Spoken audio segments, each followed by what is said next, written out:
フィギエモンです。今日はフィギュアスケート、羽生結弦選手の5つの才能というテーマでお話ししていこうと思います。これなんでお話ししようかなと思ったかっていうと、こちらのナンバーですね。これ。875。ちょっと古いものなんですけど、こちらをね、読み返してて、羽生選手の一番最初のコーチ、山田真美コーチですかね。真美さんでいいんですかね。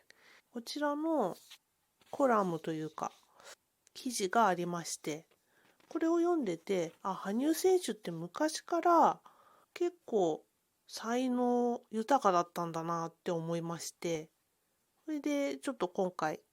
才能というところにフォーカスしてお話ししようかなと思いました。この才能を私なりに5つにまとめてみました。1つ目が美しい体型です。これはね、一番最初に皆さん気づくんじゃないかなと思うんですけど、羽生選手、とにかく綺麗な顔立ちと体としてますよね。なんか王子様とか、青い妖精というか、なんかそんなイメージ、人間じゃないようなイメージもありますけれども、手足がとにかく長くて頭が小さい。漫画のヒーローみたいな見た目だから才能あるって思う方もいるかもしれません。フィギュアスケートはね、見た目結構大事なんですよね。ただ、フィギュアスケートはあくまでスポーツなので、見た目は才能の一つではあるけど、他の才能がないとここまでの選手にはなってないということで、美しさも一つの才能だということです。で、この見た目の美しさでちょっと感じたのが、昔ですね、新体操の選手、これをソビエト連邦の時代に選出してた話を雑誌で読んだんですね。で、そこには父親とか母親はもちろんなんですけれども、おじいちゃんおばあちゃんの代まで遡って体型をチェックしてたそうなんですよね。で、そのチェックに合格しないとナショナルチームに入れないというか、ナショナルチームというか選抜ですかね。選抜にまず漏れるというか、いうことがあったそうです。日本はね、もちろんこんなことしてないんですけれども、羽生選手はたまたまその辺が良かったんでしょうね。お母さんの体型だけっていうことでもないですし、いろんな遺伝子が組み合わさって一人の人間ができてますから、それがたまたま極上の見た目だったということなんでしょうね。そして二つ目の才能が転んだ時の恐怖心が全くないということです。これ初めてリンクに上がった時の話なんですけれども、羽生選手が4歳の時にお姉ちゃんと一緒にリンクに行ってたということは有名ですよね。で、お姉さんはこのお話ししてくれた山田コーチの個人レッスンを週に1回受けていたそうです。それにくっついてきていた羽生選手。で、4歳の時に羽生少年はリンクに初めて降り立ったそうです。で、そうするとね、なんかいきなり走ったそうです。ぶっ飛んでいく感じ。普通は子供が最初にスケートリンクに入ると怖がってしゃがみ込んだり、フェンスを掴んだりするものなんだそうです。ちなみに私も小さい頃スケートやったことありまして、スケートリンクじゃなくて流れるプールのところがスケートになったっていうところでスケートをしたことがありまして、だからね、スケートは何十回かやったことあるんですよね。で、子供の頃を思い出してみると、結構ね、怖かったです、最初。フェンスにしがみついてましたね。しがみついてたというか、持ちながら滑っているっていう感じです。真ん中に出るのが怖かったっていう覚えがありますね。で、そのうち上手くなると、スピード出すんですよ、子供だから、いい気になって。で、そうするともちろん転んじゃうんですよ、いつかは。でね、その転んだ時に、スピード出して転んだ時の痛さっていうのが結構トラウマになるっていうのは覚えてるので、この羽生選手の最初からぶっ飛んでいく感じでリンクに出たっていうのは結構すごいことだなと思います。でね、もちろんね、走ったのは数歩で、あっという間に突っ伏すように転んだそうです。で、コーチが大丈夫って駆け寄っても、ケロッとした表情ですぐ立ち上がって、また走り始める。そして転ぶという繰り返しだったそうです。で、この転ぶのが全く恐怖心がないっていうのは、難しい技を試すときに、転倒の恐怖があると、やっぱり先に進まないですよね。私も小さい頃スピードを出して転んだっていうトラウマがあるので、ちょっとスピードをね、抑えちゃうようなところがあったっていう記憶があります。ジャンプの練習をしたことはないんですけれども、やっぱりね、ジャンプしたら転びますよね。ああ、痛そうだなって思いますし、3回転とかしたら結構な打撃がありますので、その恐怖心がないっていうのは一つの才能だと思います。この羽生少年が一番最初にリンクの中に入って見せた才能っていうのが転ぶ恐怖心が全くないっていうことだったようです。3つ目が自己陶酔ができる感情表現っていうところです。5歳になる頃、初の大会に出場するために草競馬という曲に合わせて振り付けをした時の話だそうです。このね、草競馬っていうのを YouTube で聞いてみたんですけど、よく聞いたことがあるような軽快な曲です。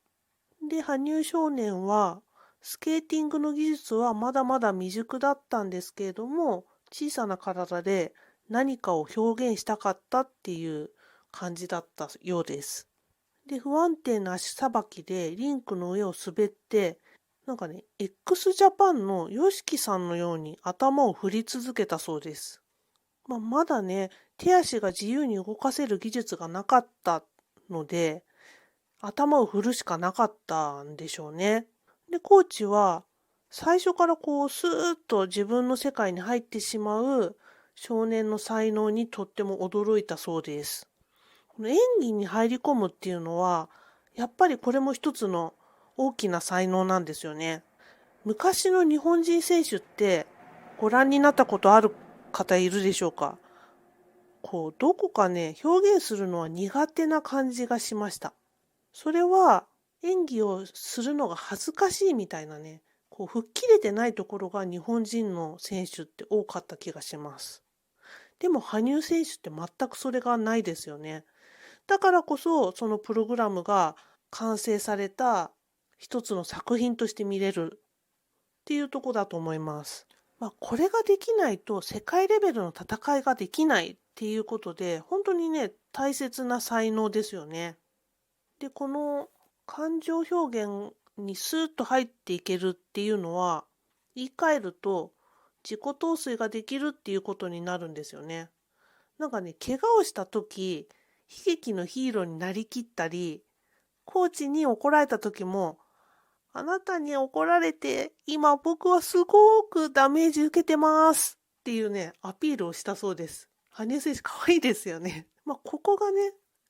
同じものなのかどうか、わかんないですけれども、演技派っていうことでしょうね。普段から演技の練習をしてたといえば聞こえがいいですけれども、ちょっと可愛い羽生少年のエピソードでした。4つ目が、習う前からジャンプの軸を取ることができるです。新しいジャンプを習得する時の適応力っていうのがすごく高くて、この最初のコーチは驚いたそうです。まずね、ジャンプっていうのは6種類すべての飛び方で1回転できるようになってから次に進むっていうことをするそうです。で、1回転が全部できて、その後に1回転半と進むそうなんですけれども、そのね、最初に新しいジャンプを習得するときに、やってみて、羽生選手の場合はすでに体が1回転半回っていたっていうね、そこがびっくりしたそうです。軸はね、若干ブレているから転んでしまうんですけれども、普通の子はね、その軸を作ることを覚えるそうなんですよ。だけど、羽生選手は最初にやったこともないジャンプのイメージをするヒントをもらうだけで、体自体はね、1回転半回っていたそうです。だからジャンプの習得に時間がかからないっていうのがありますよね。今も新しい4回転半アクセル習得してるのかな？常に新しい技術に挑戦し続けてる羽生選手ですけれども、こんなね、ジャンプの軸を最初から取ることができるっていう才能があるから、今でも、25歳の今でも、新しいジャンプの習得ができるのかもしれないですよね。4回転半アクセル、私たち見れるんでしょうか？楽しみですね。見れなくてもいいですけれども、見れたらちょっとびっくりです。羽生選手のことだから、今猛練習してるとは思いますけれども。でもね、危ないジャンプでもあるので、体に気をつけてやってほしいですね。5つ目が、スケート人生の運の良さです。なんかね、運の良さっていうと、努力してないんじゃないかって思うかもしれないですけれども、フィギュアスケートって基本的にすっごいお金がかかるスポーツじゃないですか。羽生選手もおっしゃっていますよね。それをやらせてくれていたっていう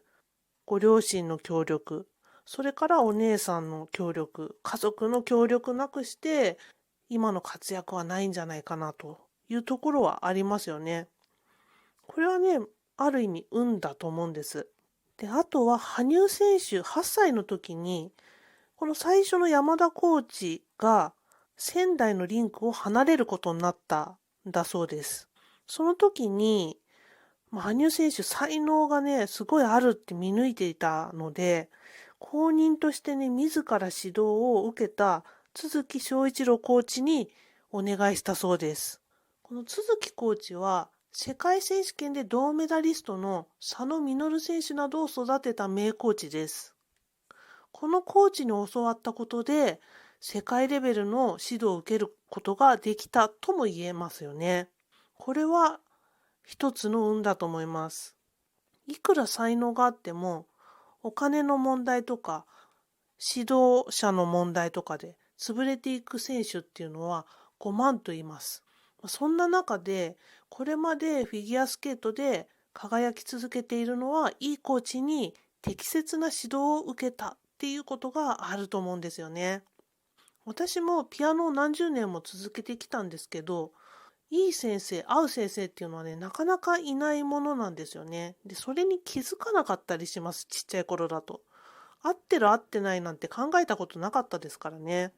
で、それがたまたま羽生選手の場合は、才能を見抜かれていて、世界レベルのコーチにつけてもらったっていう、スケート人生の運の良さっていうのがありますよね。才能はもちろんありましたけど、その流れに乗ったっていうのが、才能を生かす運を持っているというのが、ちょっとパラドックスのようではありますけれども、才能の一つだと言えるのではないでしょうか。羽生選手のフィギュアスケートの5つの才能というテーマでお話してきました。まとめると、1、美しい体型。2、転んだ時の恐怖心が全くない。3、自己陶酔ができる感情表現。4、習う前からジャンプの軸を取ることができる。5、スケート人生の運の良さ。この5つでした。いかがだったでしょうか？ここまでご覧になっていただいてどうもありがとうございます。高評価やチャンネル登録いっぱいいただいていて、本当に感謝です。またね、お話したいことがあったら動画アップしますので、よかったらチャンネル登録よろしくお願いします。フィギエモンでした。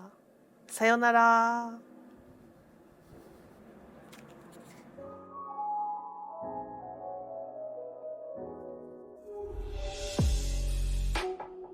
Came all this way to